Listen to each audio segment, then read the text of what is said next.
ప్రార్థన చేసి సంఘము కొరకై వాగ్దానము తీసినప్పుడు సంఘము కొరకు దేవుడు చేసినటువంటి వాగ్దానము ప్రకటన గ్రంథము 21వ అధ్యాయము 4వ వచనము. ఆయన వారి కన్నుల ప్రతిభాష్ప బిందువును తుడిచివేయును. హల్లెలూయా. ఇది సంఘమునకు చేయబడినటువంటి వాగ్దానము. దేవుని సంఘములోనికి, దేవుని మందిరంలోనికి వచ్చి ఎవరైతే ప్రార్థన చేస్తారో, ఎవరైతే కన్నీరు విడుస్తారో వారి కన్నీటి ప్రతి బొట్టును కూడా దేవుడు తుడిచివేస్తాను అని వాగ్దానం చేస్తూ ఉన్నాడు. ప్రకటన గ్రంథము 7వ అధ్యాయము 17వ వచనంలో కూడా దేవుడు సెలవిచ్చేటువంటి మాట ఏమిటి అని అంటే, దేవుడే వారి కన్నుల నుండి ప్రతి బాష్ప బిందువును తుడిచివేయును. దేవుడు ఆయన యొద్దకు వచ్చినటువంటి వారికి కాపరిగా ఉండి వారి కన్నుల నుండి వచ్చు ప్రతి బాష్ప బిందువును ఏం చేస్తానంటున్నాడు? తుడిచివేస్తాను. కన్నీళ్లను తుడిచేటువంటి దేవుడు. నీ కన్నీళ్ళు నేను తుడుతును. కన్నీళ్ళు తుడవాలి అనంటే కన్నులకి ఏం కావాలి? కన్నీళ్ళు కావాలి.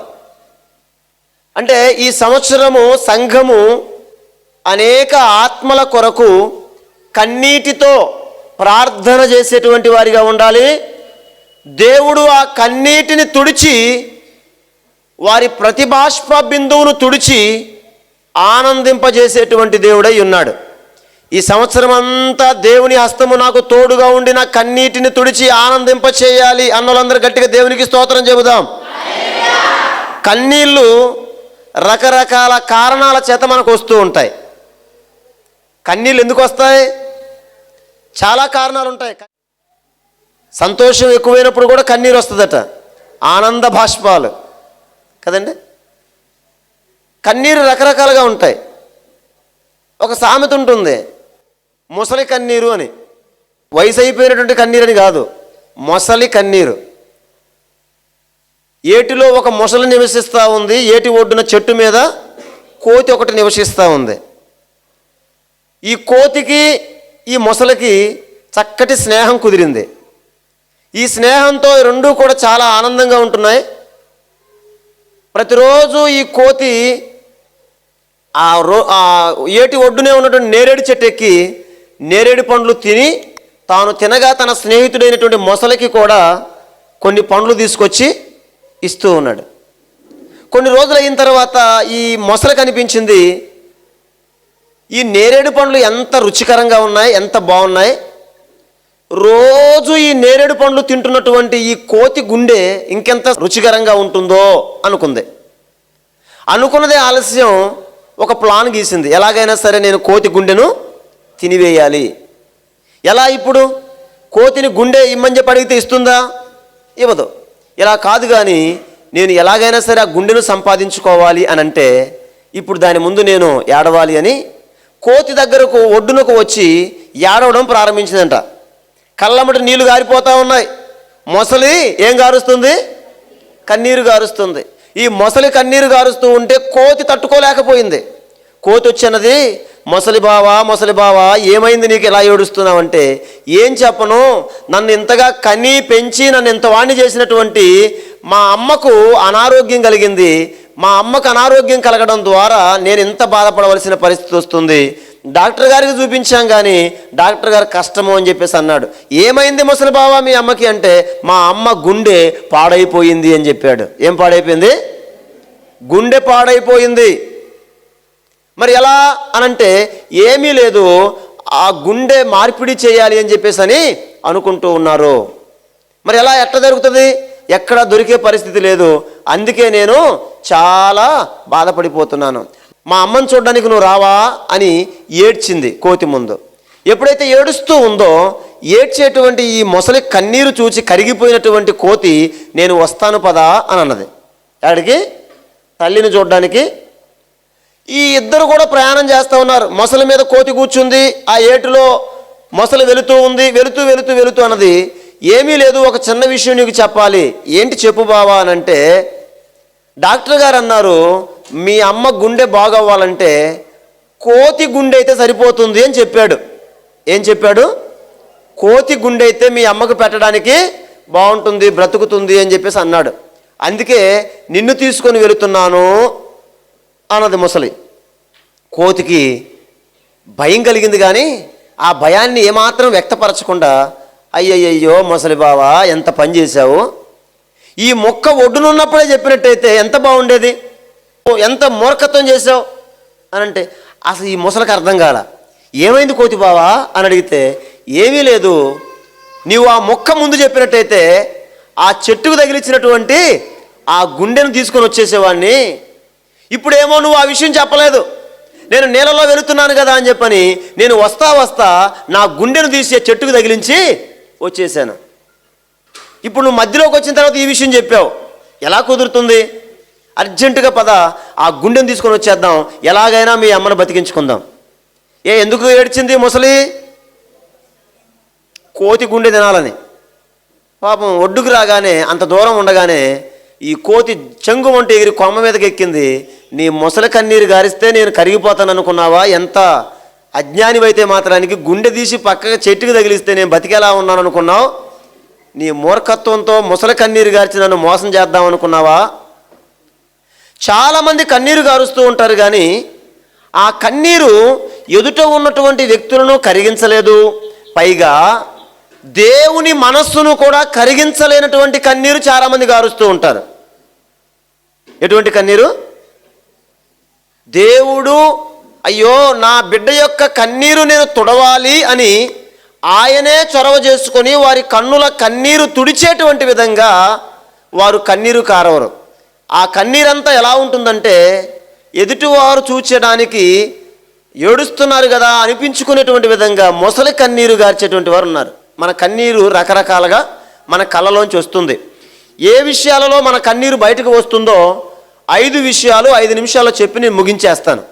చూడండి. మొట్టమొదటిగా, రోగము కలిగి మరణ పడకల మీదకి ఎక్కినప్పుడు, ఇక డాక్టర్ గారు చనిపోతారు అని చెప్పినప్పుడు వచ్చిన వారందరినీ చూచి మనము కన్నీరు పెట్టుకుంటాం, ఏడుస్తూ ఉంటాం. గత కొద్ది రోజుల క్రితం నేను సేవకురాలు నాకు తమ్ముడు అయ్యేటువంటి ఒక వ్యక్తిని, అనగా పాస్టర్ గారి యొక్క తమ్ముడి బామర్దిని చూడడానికి విజయవాడ వెళ్ళాం. నిజంగా అతని పరిస్థితి ఎంత భయంకరమైనటువంటి పరిస్థితిలోకి వెళ్ళిపోయిందంటే, డాక్టర్స్ అన్నారు ఇక ఈ వ్యక్తి బ్రతకడం కష్టం. ఆ డాక్టర్స్ చెప్పింది అబద్ధమేమీ కాదు, నిజమే చెప్పారు. ఆ పరిస్థితిని చూసి నేను పాస్టర్ గారు వెళ్ళాము అక్కడికి. ఎవరిని కూడా ఐసీయూలోకి పోనీయట్లేదు. అయినప్పటికీ కూడా అయ్యా మేము పాస్టర్ గారిని ప్రార్థన చేయడానికి వెళ్ళాలి అని చెప్పని వాళ్ళు ఒక ప్రత్యేకమైనటువంటి డ్రెస్ ఇస్తే ఆ డ్రెస్ వేసుకొని లోపలికి వెళ్ళాను. వెళ్ళగానే అక్కడికి వెళ్ళాను. ఆ వ్యక్తి ఆ స్ట్రెచ్చర్ పై ఉన్నాడు, చాలా వాసిపోయి ఉన్నాడు, బాగా గ్రీన్ కలర్లోకి అయిపోయాడు, ముఖం అంతా వాసిపోయి ఉంది. అలా వెళ్ళి ఇలా టచ్ చేయగానే కళ్ళు తెరిచి చూశాడు. ఎంత ఎమోషనల్ అయిపోయాడంటే అన్నా అని అన్నాడు. ఆ కళ్ళ నీళ్ళు వెంటనే వచ్చేస్తూ ఉన్నాయి. వెంటనే నా చేతులతో ఆ కళ్ళ మీద ఉన్న నీళ్లు తుడిచాను. ధైర్యంగా ఉండు, దేవుడు నిన్ను బాగు చేస్తాడు. హల్లెలూయా. గొప్ప విషయం ఏంటంటే, గత రాత్రి మరి న్యూ ఇయర్ ఆరాధనలో ఆ వ్యక్తి అందరితో కూడా కలిసి దేవుని స్తుతించాడు. చప్పట్లు కూడా దేవునికి స్తోత్రం చెల్లిద్దాం. దేవుని వాక్యం సెలవిస్తూ ఉంది, రోగము కలిగి మరణశయ్యపై ఉండినప్పుడు పశ్చాత్తాపంతో దేవుని వైపు తిరిగి నీవు కార్చేటువంటి కన్నీరు దేవుడు చూచి నీ కన్నీరు తుడిచి మరలా జీవమును నీకు దయచేయువాడు. హల్లెలూయా. ఆయన మందిరములో ఎటువంటి బలహీనతలో నువ్వు ఉండి ప్రార్థన చేసినా నీ కన్నీటిని తుడిచి నీకు ఆనందము ఆరోగ్యము ఈ సంవత్సరం అంతా దేవుడు ఇచ్చునుగాక. రాజులు 2వ గ్రంథము 20వ అధ్యాయము మొదటి 3 వచనాలలో, ఆ దినములలో హిజ్కియాకు మరణకరమైన రోగము కలగగా, యెహోవా యథార్థ హృదయుడనై సత్యముతో నీ సన్నిధిని నేను ఎట్లు నడుచుకుంటునో, నీ దృష్టికి అనుకూలముగా సమస్తమును నేనెట్లు జరిగించుతునో కృపతో జ్ఞాపకము చేసుకొనమని హిజ్కియా కన్నీళ్లు విడుచుచు దేవుని యొద్ద ప్రార్థన చేశాడు. హల్లెలూయా. రోగము కలిగింది, చచ్చిపోతామని చెప్పని యెషయా ప్రవక్త వచ్చి చెప్పాడు. ఏమాత్రము భయపడలేదు. కానీ నేను వెళ్ళగలిగిన ఒక స్థలం అంటూ ఉంది. నేను ఆ స్థలములోనికి వెళ్ళి నేను దేవుడిని కలుసుకొని ఆయన ఎదుట నేను ఏడ్చి కన్నీరు కారిస్తే నా కన్నీరు దేవుడు తుడుస్తాడు అనుకున్నాడు. గదిలోనికి వెళ్ళాడు, గోడ వైపు తన ముఖమును త్రిప్పాడు. ఇలాగూ చెబుతున్నాడు, నేను ఎలా జీవించానో నువ్వు చూచావు కదయ్యా, నా జీవితం అంతా నీ ఎదుట ఉంది కదయ్యా, నేను ఎలా నీతిని అనుసరించి నడుచుకున్నానో నువ్వు చూచావు కదా. ఇదిగో నేను ఇప్పుడు మరణ పడకలపై ఉన్నాను, లేకుంటే నేను రోగము కలిగి ఉన్నాను, కన్నీరు కారుస్తూ నీ సన్నిధిలో ప్రార్థిస్తున్నాను, నా కన్నీరు తుడువయ్యా అని ప్రార్థన చేశాడు. మరణిస్తావు అని యెషయా ప్రవక్త చెప్పాడు. కానీ అదే ప్రవక్తను దేవుడు పంపించి 15 సంవత్సరముల ఆయుష్ను పొడిగించాడు. చప్పట్లు కూడా దేవునికి స్తోత్రం చెల్లిద్దాము. నడిమిశాలలో నుంచి లేచి అవతలకు వెళ్ళక మునిపే అలా ఏడ్చాడు, కన్నీరు కార్చాడు.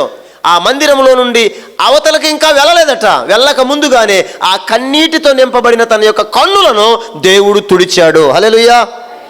రెండవది, మనకెప్పుడు కన్నీరు కలుగుతుంది అనంటే మనుషులు మనలను ఎగతాళి చేసినప్పుడు మనకు కన్నీరు కలుగుతుంది. మనల్ని ఎగతాళి చేసేవారు ఉంటారు, అవమానపరిచేటువంటి వారు ఉంటారు, నిందించేటువంటి వారు ఉంటారు.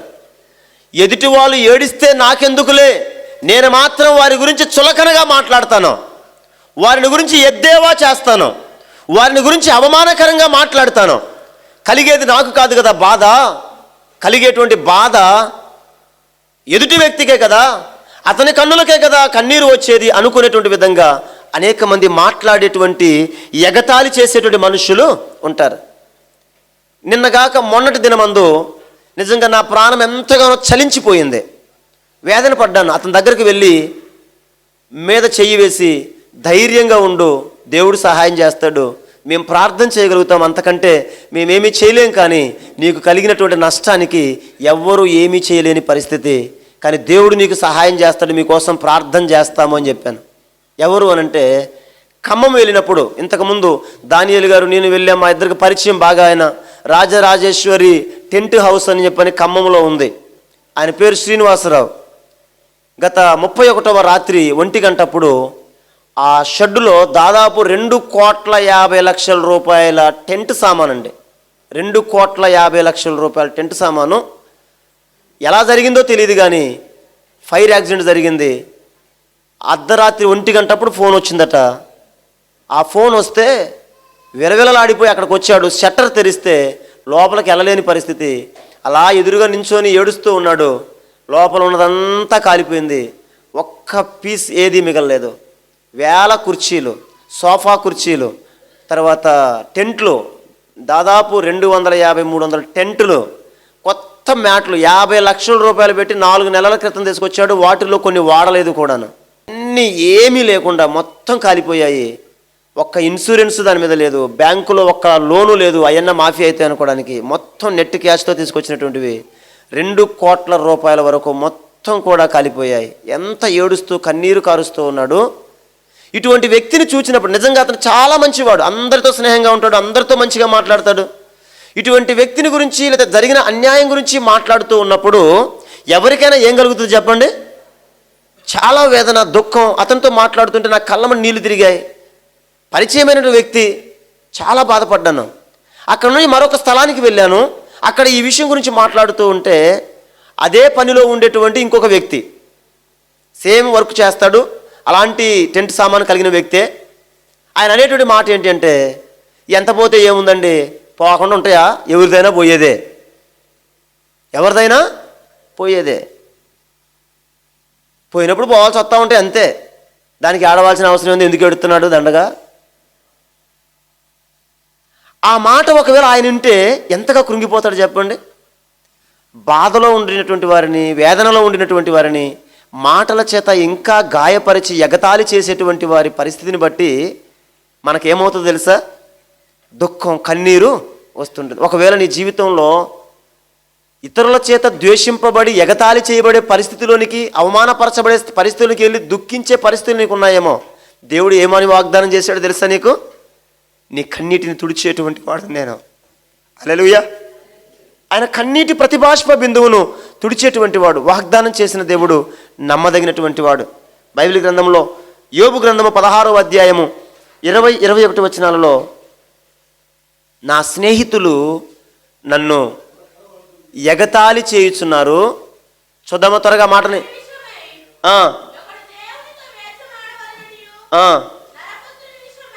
నేను దేవుని తట్టు దృష్టి ఉంచి కన్నీళ్లు ప్రవాహముగా విడుచుచున్నాను. యోబు చెప్పేటువంటి మాట అండి ఇది. యోబు ఏమైనా తప్పు చేశాడా? ఏమైనా పొరపాటు చేశాడా? ఎవరన్నా దోచుకున్నాడా? ఎవరన్నా అవమానపరిచాడా? లేదే. అయినప్పటికీ కూడా స్నేహితులు ఏం చేస్తున్నారట? ఎగతాళిగా మాట్లాడుతున్నారట. ఎగతాళి చేసే స్నేహితుల మాటలు ఆయనను వేధించాయి.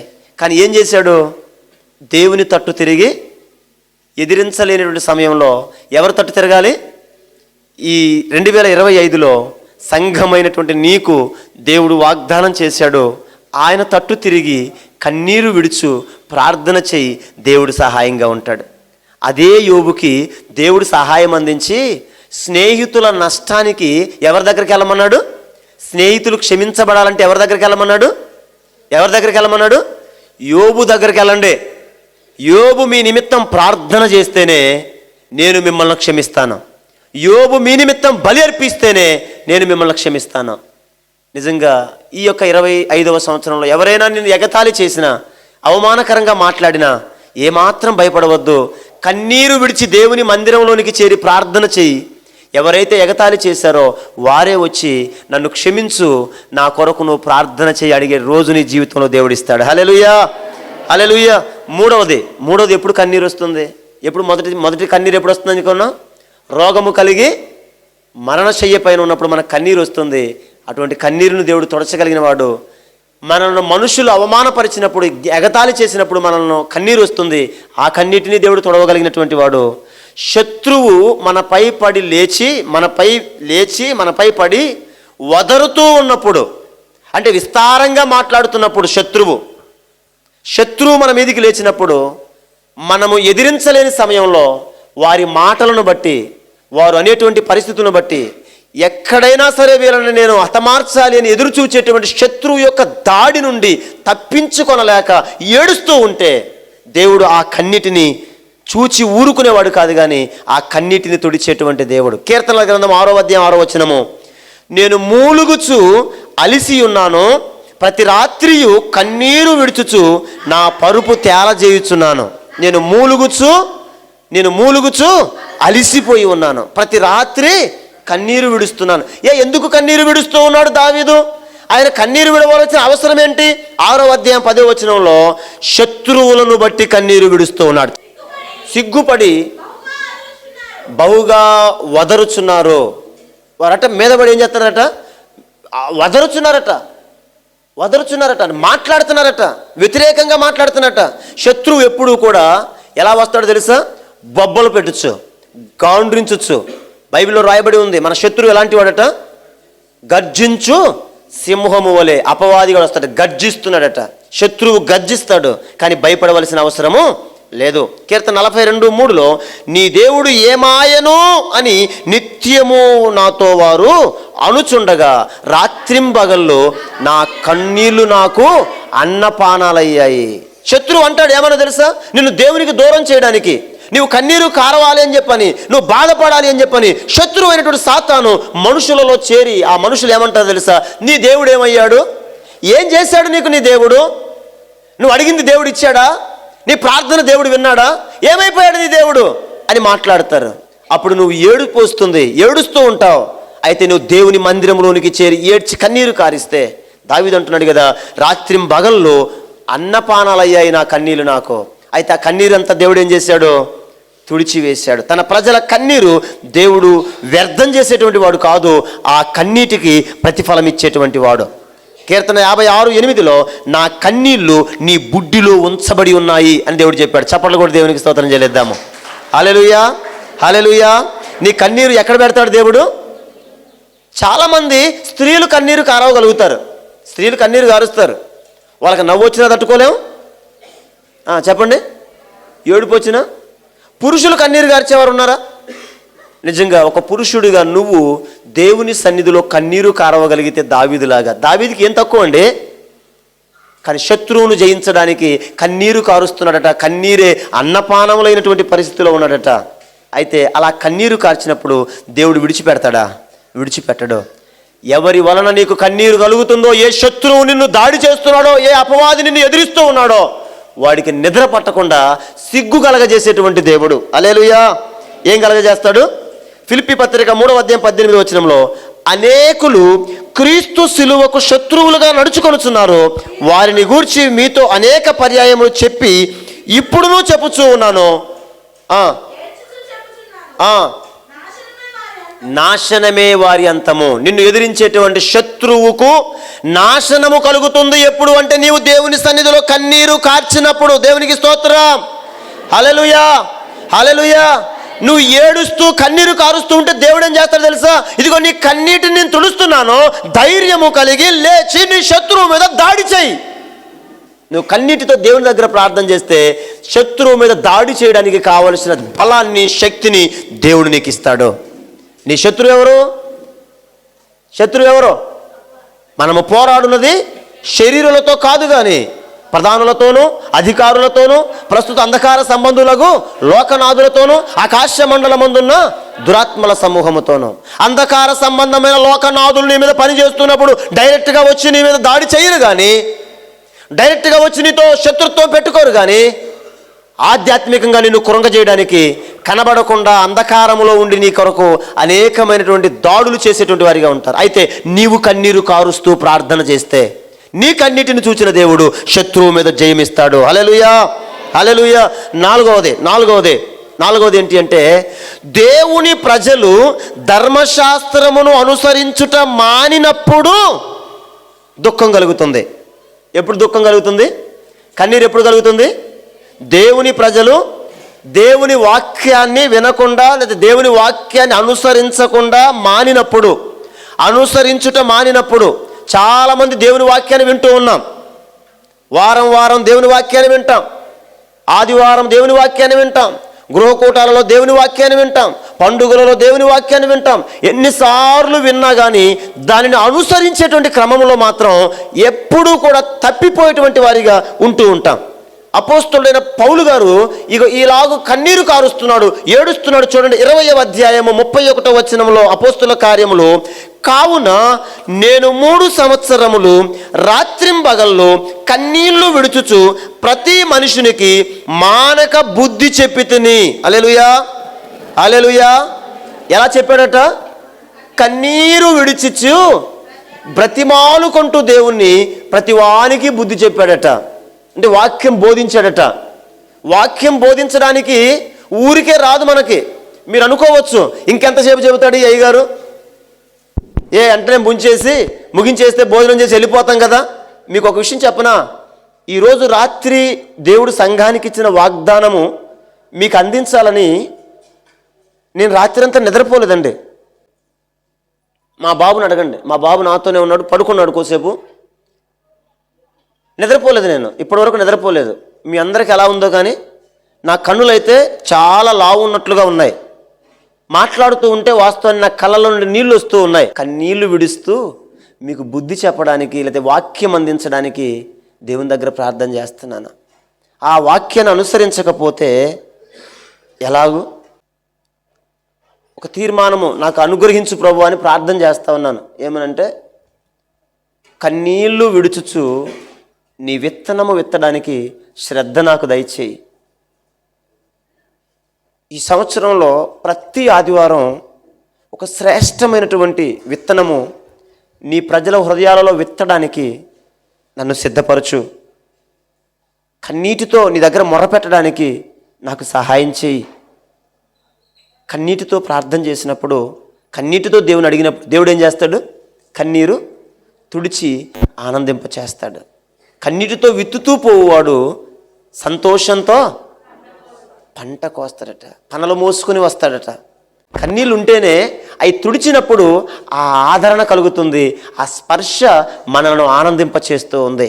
ఏ పరిస్థితుల్లో నువ్వు ఉన్నా, ఎలాంటి దుఃఖం నీకు కలిగిన, ఎలాంటి కన్నీరు నీకు వచ్చినా దేవుడు తొడవడానికి సిద్ధంగా ఉన్నాడు. చివరిది ఏంటి అని చెప్పంటే, మత్తయి శుభవార్త 26:75 యేసు తనతో మాట్లాడిన తర్వాత పేతురుకు కలిగినటువంటి పశ్చాత్తాపంతో కూడినటువంటి కన్నీరు. కనుక కోడి కూయక మునుపు నీవు నన్ను ఎరుగను అని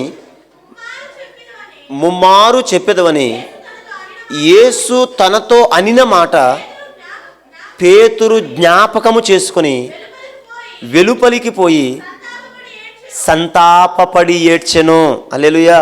పశ్చాత్తాపంతో కూడినటువంటి ఏడుపు. పశ్చాత్తాపంలో ఏముండాలి చెప్పండి? ఏముండాలి? కన్నీరు ఉండాలి. దైవ చిత్తానుసారమైన దుఃఖము రక్షణార్థమైన మారు మనస్సు కలగజేస్తుంది. దేవుని మాటను జ్ఞాపకం చేసుకొని మన హృదయాలలో పశ్చాత్తాపం అనేది రావాలి. ప్రతి సమయంలో దేవుని పాదాల దగ్గరకు వచ్చిన ప్రతిసారి పశ్చాత్తాపంతో మనం ప్రార్థన చేయాలి. లూకా శుభవార్త 7:38 సీమోని ఇంటిలోనికి మరియ వచ్చి యేసు ప్రభు పాదాల వెనకాల ఉండి ఏడుస్తూ ఆ కన్నీళ్లతో పాదాలు కడిగి తల వెంట్రుకలతో పాదాలు తుడిచి ప్రభువును గణపరిచింది. హల్లెలూయా. ఎంత పశ్చాత్తాపం వస్తే కాళ్ళు కడిగే అన్ని నీళ్లు కంటిలో నుంచి రావాలి. ఈ యొక్క ఉదయకాల సమయంలో దేవుడు వాగ్దానం చేశాడు, నీ కన్నీటిని తుడుస్తాను అని. సంఘమా, భయపడవద్దు. ఎలాంటి దుఃఖము నీకు కలిగినా, సంఘములో ఉన్న దేవుని బిడ్డలారా, ఎలాంటి దుఃఖము మీకు కలిగినా ఆ దుఃఖమంతా తుడిచివేయడానికి దేవుడు సిద్ధముగా ఉన్నాడు. నేను వారి కన్నుల ప్రతిబాష్ప బిందువును తుడిచివేసేదను. హల్లెలూయా, హల్లెలూయా. దుఃఖ దినములు సమాప్తము చేయబడును. హల్లెలూయా. గట్టి దేవుని స్తోత్రం చెబుదాం. మీ దుఃఖ దినములన్నీ సమాప్తము చేయబడతాయి. ఎప్పుడు అంటే దేవుని మందిరములోనికి చేరి దుఃఖముతో కన్నీటితో ప్రార్థన చేయుటకు నీవు నీ యొక్క మనస్సును కుదుటపరుచుకున్నప్పుడు, నీవు పదిలపరుచుకున్నప్పుడు దేవుని సన్నిధిలో కార్చే ప్రతి కన్నీరు తొడవబడి నీకు ఆనందకరముగా దేవుడు మార్చబోతూ ఉన్నాడు. చప్పట్లు కూడా దేవునికి స్తోత్రం చెల్లిద్దాము. హల్లెలూయా, హల్లెలూయా, హల్లెలూయా. కన్నీరు తుడచువడా, నా కన్నీరు తుడచువడా, కన్నీరు తుడచువడా, నా కన్నీరు తుడచువడా. కానెన్నడు నేననాదను అయ్యా, కానెన్నడు నేననాదను, కానెన్నడు నేననాదను అయ్యా, కానెన్నడు నేననాదను. కన్నీరు తుడచువడా, నా కన్నీరు తుడచువడా, కన్నీరు తుడచువడా, నా కన్నీరు తుడచువడా. ఎక్కి ఎక్కి ఏడ్పొచ్చినా, ఎక్కిరింతల పాలైనా, ఎక్కి ఎక్కి ఏడ్పొచ్చినా, ఎక్కిరింతల పాలైనా, నా పక్షమున నిలబడువాడా, నా పక్షమున నిలబడువాడా, నా కన్నీరు తుడచువాడా, నా కన్నీరు తుడచువాడా. కానెన్నడు నేననాదను అయ్యా, కానెన్నడు నేననాదను, కానెన్నడు నేననాదను అయ్యా, కానెన్నడు నేననాదను, కానెన్నడు నేననాదను అయ్యా, కానెన్నడు నేననాదను. కన్నీరు తుడచువడా, నా కన్నీరు తుడచువడా, కన్నీరు తుడచువడా, నా కన్నీరు తుడచువడా. ప్రార్థన చేద్దాము. ఆయన వారి కన్నుల ప్రతి బాష్ప బిందువును తుడిచి వేసేదను అని వాగ్దానం చేశాడు. దేవుడు ప్రతి ఒక్కరి కన్నీరు తుడిచివేయినట్లుగా